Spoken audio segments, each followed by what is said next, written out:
बिस्मिल्लाहिर्रहमानिर्रहीम। अस्सलाम वालेकुम दोस्तों, मैं फ़हीम अब्बास आपको खुशामदीद कहता हूँ न्यूज़ कैफ़े में, और उम्मीद करता हूँ कि आप सब खैरियत से हैं और आज के दिन का एक अच्छा सा आगाज़ भी कर चुके हैं। प्रोग्राम के आगाज़ में हम कोशिश करते हैं कि रोज़ाना या हफ्ते में कम से कम 2-3 दफ़ा जो है वो आपको तिब्बे नबवी सल्लल्लाहु अलैहि वसल्लम के जो सुनहरी असूल हैं उनके बारे में कुछ ना कुछ ज़रूर बताया जाए। तो आज नहायत ही एक मुफीद और अहम मालूमात जो है वो हमें हासिल होने वाली है अपने इस सेगमेंट में, और वो है आब ज़मज़म के हवाले से। आइए चल के देखते हैं।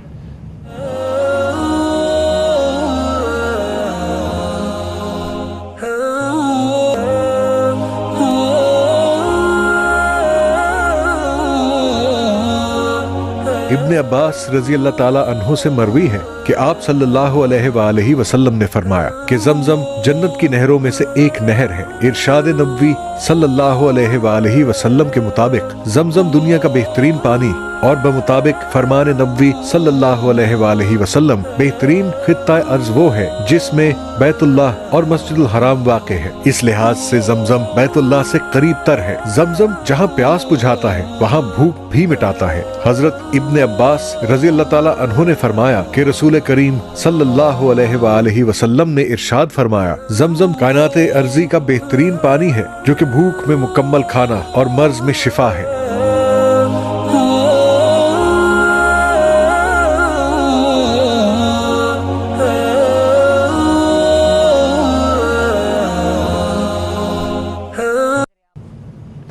जी दोस्तों, प्रोग्राम का बाकायदा आगाज़ करते हैं, और आपको बताऊं कि आज हम जिस मौजू पर बात करने वाले हैं वो नहायत अहम है। आजकल हम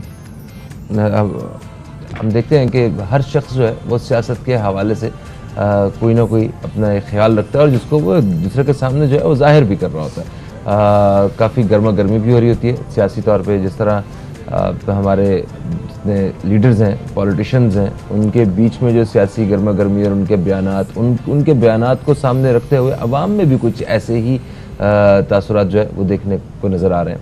तो आज हमारा जो मौजू है वो इसी से रिलेटेड है कि इंतखाबात कब होंगे, क्या क़ब्ल वक्त होंगे या वक्त पे होंगे, और लॉन्ग मार्च को रोकने के लिए हुकूमत ने क्या क्या तैयारियां मुकम्मल की हैं, कितनी इसमें हकीकतें हैं या कितने सिर्फ सियासी बयानात हैं, इस हवाले से हम बात करेंगे। मेरे साथ स्टूडियो में मौजूद हैं तजियाकार जनाब सरदार जुल्फ़िकार साहब। आपको खुशामदीद। अस्सलाम वालेकुम, कैसे हैं आप? जी वालेकुम अस्सलाम व रहमतुल्लाहि व बरकातुहू। फ़हीम भाई, आपका, आपके चैनल्स का, अब तक की पूरी टीम का दिल से शुक्रिया अदा करता हूँ, चूँकि आज का जो मौजू आपने चूज़ किया या वक्त और हालात, ये वक्त की ज़रूरत भी थी और ज़रूरी भी था। बिल्कुल ऐसा, चूँकि आपके चैनल ने हमेशा इस नेशन को बिल्ड करने के लिए अपना किरदार अदा किया, और जो भी आप मैसेज दे सकते थे मुल्क की बेहतरी के लिए आपने हमेशा कोशिश की।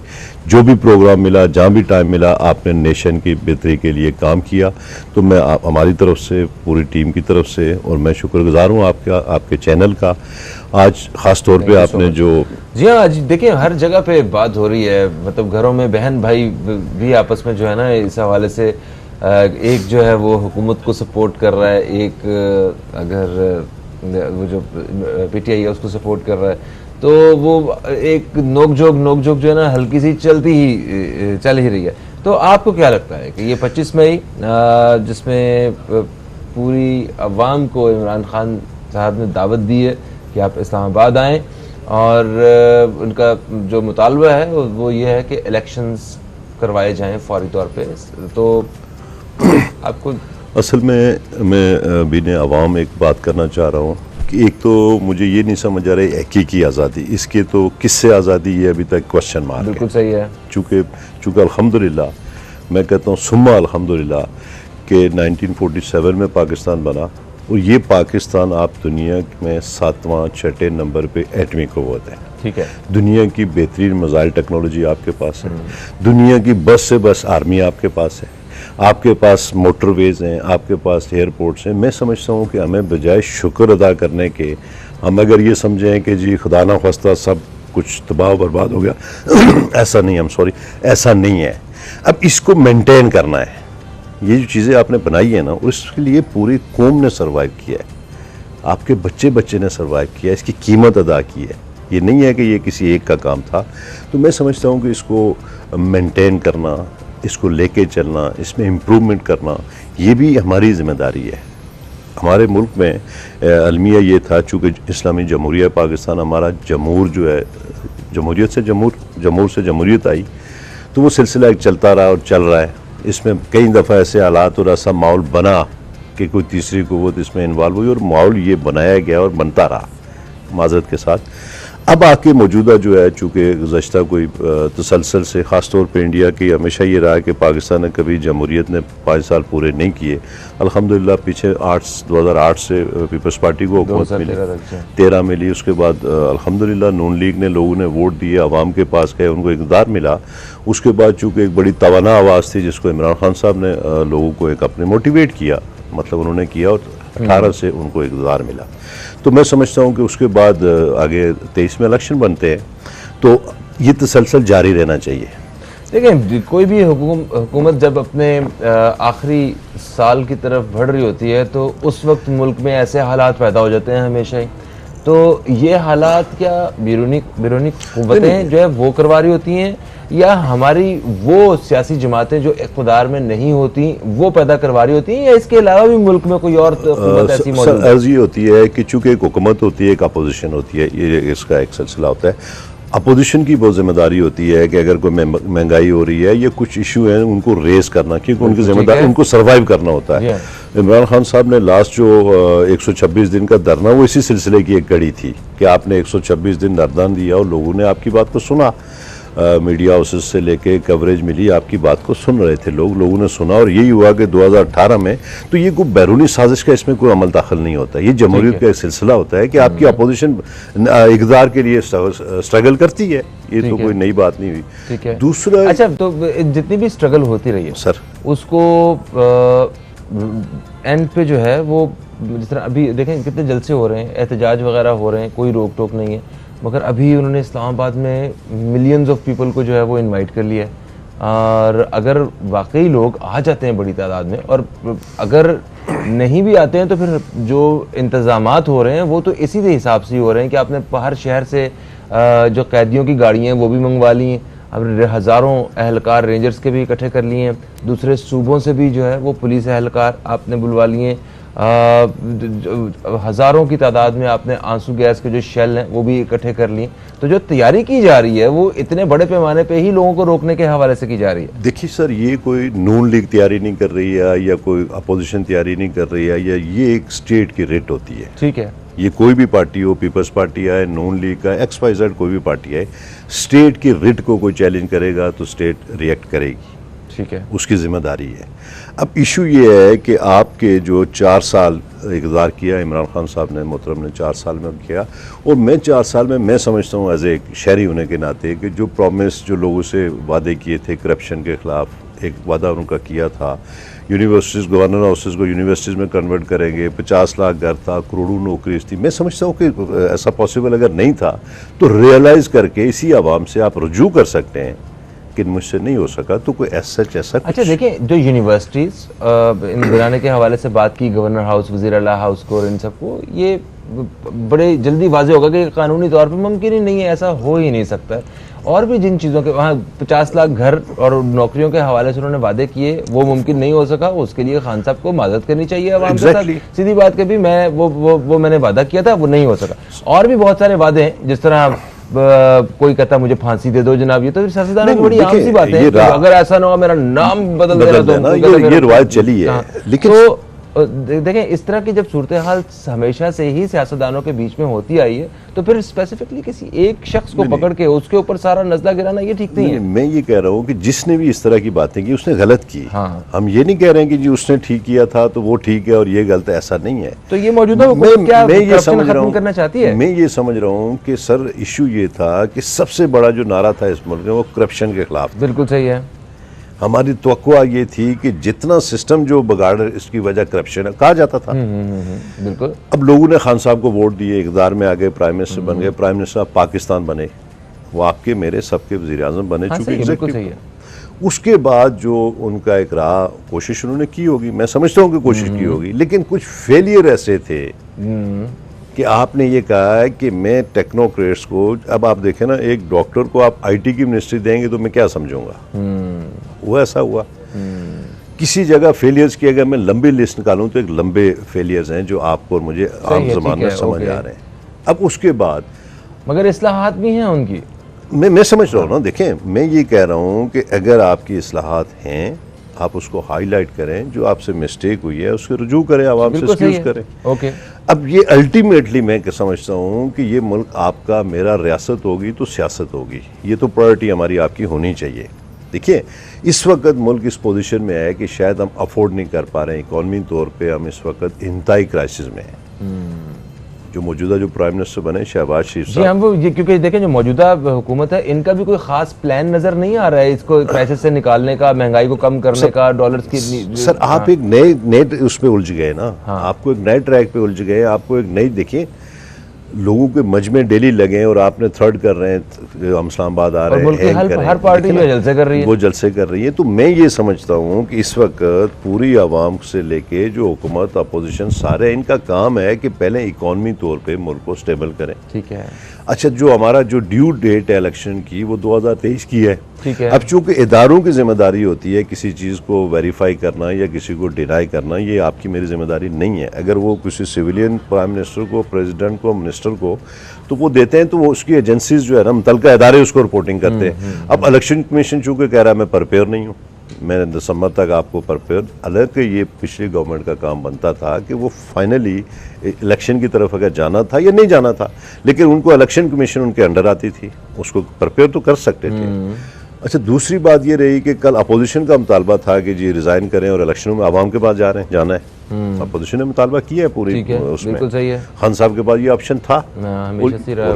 और कानूनी तौर पे ये था कि जब अदम एतमाद जमा होने के बाद आप रिजाइन नहीं कर सकते, ये एक कानूनी तरीका। ठीक है जी, वो अदम एतमाद आ गई, आपसे साथ जैसा था जो था, लोगों ने आपके अपने लोगों ने आपसे मुनरफ हुए।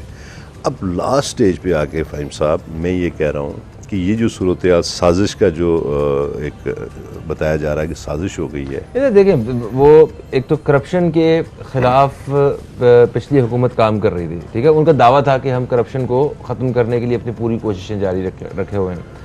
अब ये हुकूमत जो है ये भी क्या करप्शन, जिन लोगों ने करप्शन की हुई थी या वो उस हवाले से उतने ही संजीदा हैं, और जो पीटीआई के जो लोग उन लोगों के घरों में घुस के जिस तरह इनको निकाला जा रहा है। अभी मैं एक सुबह देख रहा था एक गार्ड को तो मारा गया है और वो बेचारा रो रहा था कि मेरे साथ, मैं तो शहीद का बच्चा हूँ, इन्होंने मुझे भी बुरा भला कहा, मेरे बाप को भी, शहीद को भी बुरा भला कहा।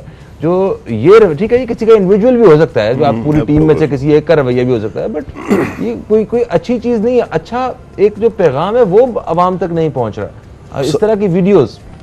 सर मैं आपसे फ़हीम साहब, आवाम चूँकि आपकी मेरी हमारी जिम्मेदारी ये बनती है कि हुकूमत से हम पूछें, चूँकि हम टैक्स देते हैं, उनको सैलरीज मिलती है, हम टैक्स देते हैं, तो ये लोग इनका एक हुकूमत का स्ट्रक्चर चलता है, तो हमारा राइट भी बनता है कि हम उनसे सवाल कर सकते हैं और ये हमारा बुनियादी राइट है। सर एक वक्फा आ गया, एक वक्फे के बाद दोस्तों आपकी खिदमत में दोबारा हाजिर हो रहे हैं, कहीं मत जाइए, अब तक देखते रहिए न्यूज़ कैफे, देखते रहिए।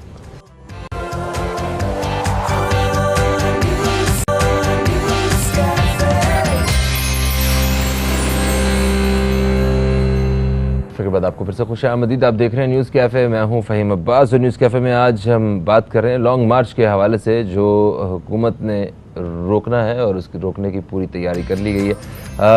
अच्छा सरदार जुल्फ़िकार साहब, क्योंकि पीटीआई के कारकुनों को घरों से मतलब उनको पकड़ा जा रहा है, छापे मारे जा रहे हैं, गिरफ्तार किया जा रहा है, इसकी क्या आपको वजह नज़र आती है? ये रवायती वो सारा सिलसिला चल रहा है या वाकई कुछ इससे फ़र्क पड़ेगा? गवर्नमेंट ने चैलेंज किया है, चूँकि अब पीटीआई का मुतालबा ये है कि अर्ली इलेक्शन हो जाए और फ़ौरन इलेक्शन की डेट अनाउंस की जाए। चूँकि इलेक्शन नॉट अ जोक है, इलेक्शन एक ज़ाहिर है इलेक्शन कमीशन की अप्रूवल से जाके वो अलाउ करेगा, या मतलब उसने कहा जी दिसंबर तक मैं ओके कर दूँगा। नहीं कोई ऐसे इस तरह के हालात हैं कि 4.25 साल पीटीआई ने हुकूमत की। अगर 6 महीने साल जो डिले होकर टाइम पे इलेक्शन होते हैं तो इसमें कोई बात नहीं है, कोई इशू नहीं है। आप जाएंगे आवाम के पास, आप कूल हो जाए। दूसरी जो बात आप कह रहे हैं कि जी हुकूमत रिएक्ट कर रही है, हुकूमत को रिएक्ट करना चाहिए। उसकी वजह ये है कि अगर आज खुदा न खास्ता किसी जत्थे को, किसी तंजीम को, कोई भी पार्टी हो XYZ, आप उसको अगर अलाउ कर देंगे तो हर आदमी अपना 1 2 लाख आदमी लेके इस्लामाबाद बैठ जाएगा, जी ये मेरा मुतालबा है। तो मैं समझता हूँ कि इन मुतालबात को, इस तरह के जो एक्ट करते हैं, इसको स्ट्रिक्टली जो है हमारी जो है ना उनको रोकना चाहिए। ये हमेशा के लिए रोका जा रहा है कि नहीं, को अब आप देखिए, लोग अपोजिशन में आएंगे? देखिए, एहतजाज बुनियादी हक है, इसको मना कोई नहीं कर रहा है जी आप एहतजाज ना करें। एहतजाज का एक जो श्रीनगर हाईवे है वो एक जगह सेलेक्ट कर दी गई है, एक हदूद दे दी गई है कि आप वहाँ पे रहे, आप एहतजाज करें। ठीक है, हम ये नहीं कह रहे कि हुकूमत करी एहतजाज ही ना करें। अच्छा ठीक है, एहतजाज करें, लेकिन एक लिमिट्स है जहाँ तक आपको बाउंड कर दिया गया है। PTI की हुकूमत ने कहा था कि नेक्स्ट जो भी कोई इस्लामाबाद की हद तक जो, क्योंकि DHO के बड़ा मशहूर था, जी। तो उन्होंने वहाँ से बाहर करके सिलेक्ट किया था कि श्रीनगर हाईवे जो है इस पे आप एहतजाज कर सकते हैं, कोई भी करना चाहे। जमहूरियत में और किसी भी इंसानी बुनियादी तौर पे उसका बुनियादी हक है कि वह एहतजाज कर सकता है, एहतजाज रिकॉर्ड करवा सकता है। और हुकूमत जो कह रही है कि जी आप इस एरिया में आएँ, लेकिन मैं समझता हूँ कि हुकूमत की जिम्मेदारी बनती है कि अगर वहाँ से कोई वायलेशन होती है या कोई क्रॉस करता है, देखिए ना सर, वहाँ एम्बेसीज है, इस्लामाबाद आपका कैपिटल है, तो वो आगे जाएंगे, उनको जिम्मेदारी लेनी पड़ेगी। ये मैं और आपकी भी एक डिमांड है कि भाई एक लिमिट्स हैं, इसको वो ना क्रॉस करें। और हम गवर्नमेंट से भी ये मुतालबा करते हैं कि आप भी अपनी लिमिट्स क्रॉस ना करें, उनको अच्छा, माशी जो और अमन के जो हालात हैं वो मुल्क के इस एहतजाज के बाद जो है वो कोई फौरी तौर पे तो बेहतरी की तरफ नहीं जाएंगे, उससे हालात बिगड़ सकते हैं अच्छे खासे।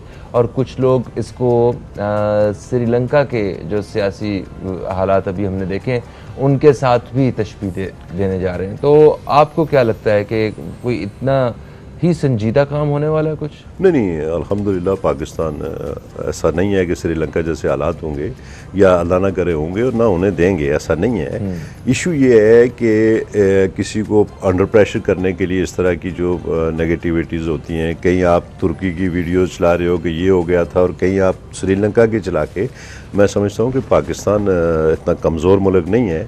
ठीक है, मसाइल हालात इसलिए हैं कि आज कोई भी इन्वेस्टर जो है या बाहर से इन्वेस्टमेंट है, वो इन हालात को देख के मैं समझता हूँ कि लोकल इन्वेस्टर जो है वो भी कंफ्यूज है कि आया मैं मूव करूँ या क्या देखूँ। हालात को देख के इन्वेस्टमेंट होती है, जहाँ पे आपकी देखें 2 चीज़ें बड़ी काउंट करती हैं।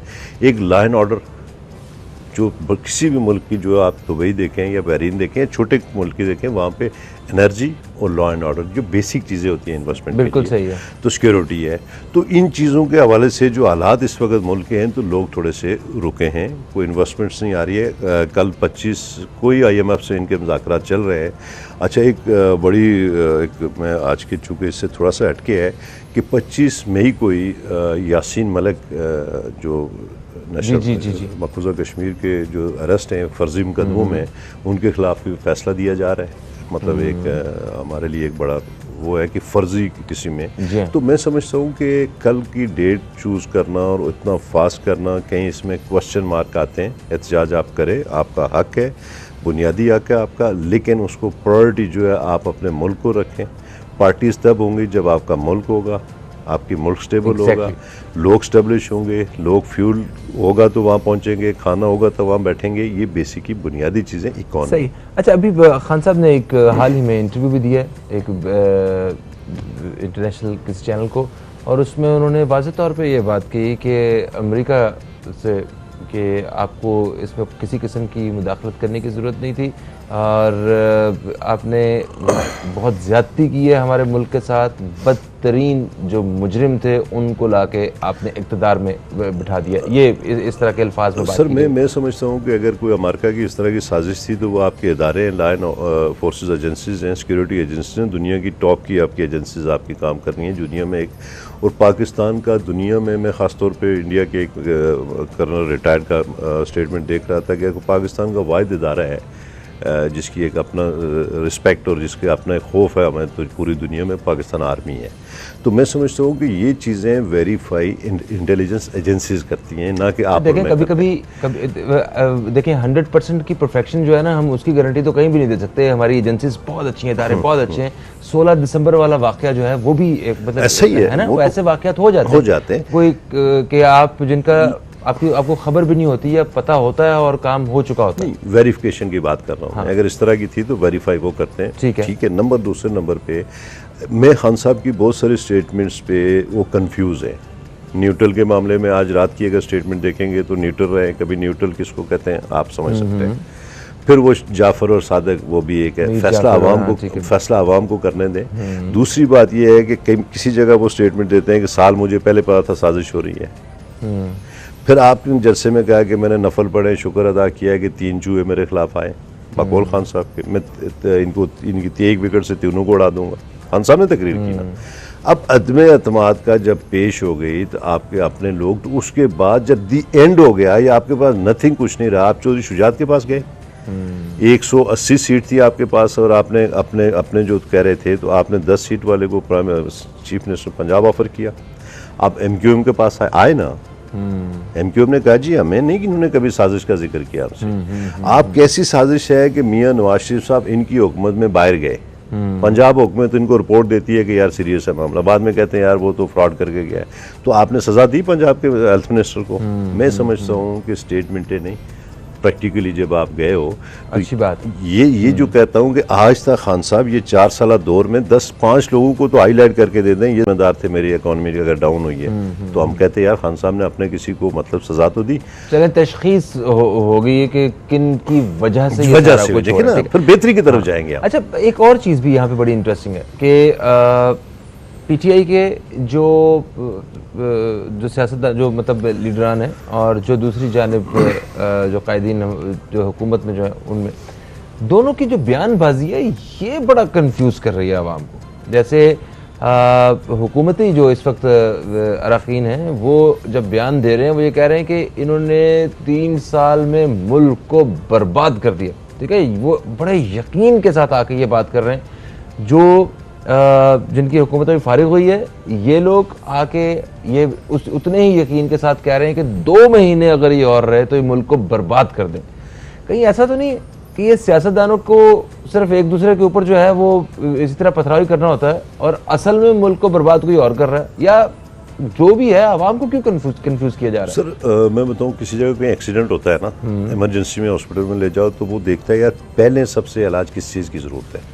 ठीक है, फाइन, उसके बाद वो आगे बढ़ते हैं। बिल्कुल सही है। इस वक्त जो पॉलिटिशियंस है हमारे मुल्क के या जो सियासत कर रहे हैं वो रोटी और रोजी रोटी से खेल रहे हैं। ठीक है, अगर चीनी 55 थी डाकू चोर के दौर में तो 110 हो गई हुई।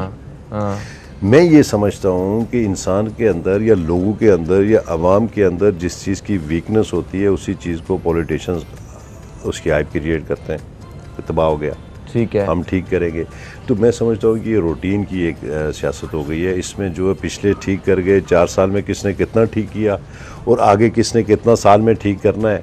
मैं समझता हूँ कि अगर खान साहब को अगर 3.25 साल या 4 साल का पीरियड था तो जो उन्होंने ठीक किया वो भी आवाम के सामने है, और जो मौजूदा हुकूमत आई है जो अदम एतमाद के थ्रू कानून के तहत बाई लॉज के तहत वो इक़्तिदार में आई है तो उनको डिलीवर करने दें। पता तो आवाम को लगना है ना कि अच्छा क्या है, महंगाई कम हुई है, क्राइसिस बढ़े हैं या कम हुए हैं, तो वो अगले इलेक्शनों में 23 के इलेक्शन में पता लग जाएगा, पता चल जाएगा। अब आके खान साहब अगर ये कहे जी पेट्रोल नहीं बढ़ाया जा रहा है, ये स्टेटमेंट देखी है मैंने इमरान खान साहब की, तो इस मीन कह रहा है गवर्नमेंट अगर कोई आवाम को रिलीफ दे रही है, मौजूदा गवर्नमेंट या रिलीफ दिया है। कुछ पंजाब में मैं आटे का भी पढ़ रहा था कि 160 रुपया कुछ कम किया। मैं इसको बात यह है कि अगर ये हुकूमत डिलीवर नहीं कर सकी, खान साहब को 3.25 साल मिले और इनको 1.25 साल के दौरान पीरियड है तकरीबन ऑलमोस्ट 1.25 साल में आप ये समझें कि अबूरी सेटअप आता है और दूसरी पार्टीज जो है वो इलेक्शन को तैयारी कर रही हैं, अपने इलेक्शन में जा रही हैं। ये नून लीग भी जा रही है, पीपल्स पार्टी भी जा रही है, इवन MQM जा रही है, तो उन्होंने अपने अपने साइडों पे जाना और इलेक्शन कैंपेन करनी है। इन दौरान जो है अगर ये महंगाई बढ़ गई तो खान साहब ने कम की थी तो लोग वोट खान साहब को देंगे। अच्छा, हमारे यहाँ क्या आज तक कोई ऐसी हुकूमत आई है जो डिलीवर कर सके? नहीं, ऐसा नहीं है। अगर हम यहाँ खड़े हैं, देखें, मैं अगर लंबी गिनवाऊँ तो शायद आपके पास टाइम नहीं है।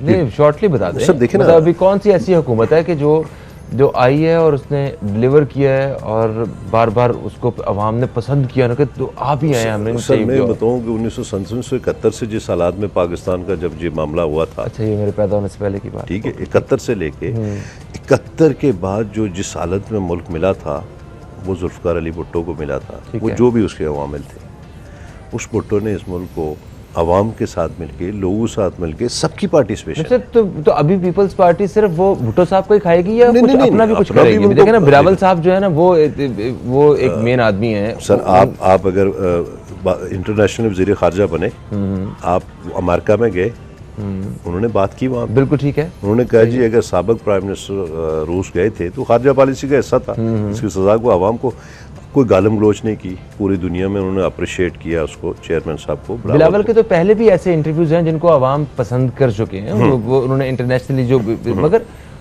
किसी एक सेक्टर की वजह से आप उसको इतना कैपेबल और एलिजिबल नहीं समझ सकते। नहीं, मैं समझता हूँ कि वो तो ग्रोइंग है, अभी जस्ट उसने स्टार्ट किया कैरियर अपना। वो अपने वालदा की और नाना का इलेक्ट्रिसिटी लेके आगे बढ़ रहे हैं और बढ़ते बढ़ते डिलीवर करेंगे तो आवाम उनके साथ चलेगी। बिल्कुल सही, ये बात सही है, ठीक है। दूसरी बात ये है कि ये शऊर से लेके, सर मैं आपको काम की बात बता रहा हूँ, 1973 से लेके जो आपका पासपोर्ट, आइडेंटिटी कार्ड और यहाँ से लेके आपने मूव किया और आज हम जहाँ जिस स्टेज में खड़े हैं, तो अल्हम्दुलिल्लाह मैं समझता हूँ कि हमें ज़रूरत है तो शुक्र की है। हमें ज़रूरत है तो एक चीज़ों को कलेक्ट करके हमने इस नेशन के लिए कि ये नेशन हमारा, इससे प्यार की ज़रूरत है। बिल्कुल ठीक है। अच्छा, कोई पैगाम जो इस वक्त लॉन्ग मार्च के हवाले से जवाब देना चाहें? सर मेरा ख़ास तौर पर ये पैगाम है कि अक्ल और शऊर से काम लें और अपना नेशन, अपने ये धरती, अपनी रियासत होगी तो सियासत होगी, आप इसको रखें, प्रायोरिटी रखें, इसकी बिल्ड के लिए काम करें। ये सियासत होती रहेगी, आज कोई था कल कोई होगा। तो मैं समझता हूँ कि हमारी पहली प्रायोरिटी हमारा मुल्क होना चाहिए कि मुल्क की बेहतरी के लिए। आपकी ठीक है, आपकी मोहब्बत, आपके नज़रियात जो हैं वो किसी एक सियासी जमात के लिए हो सकते हैं, मगर आपकी जो तरजीह है वो हमारा मुल्क होना चाहिए, रियासत होनी चाहिए। थैंक यू सो मच, आप तशरीफ़ लाए। दोस्तों इंशाल्लाह आपसे कल फिर मुलाकात होगी। कल तक के लिए मुझे इजाज़त दें। कल तक के लिए खुदा हाफिज़। पाकिस्तान जिंदाबाद।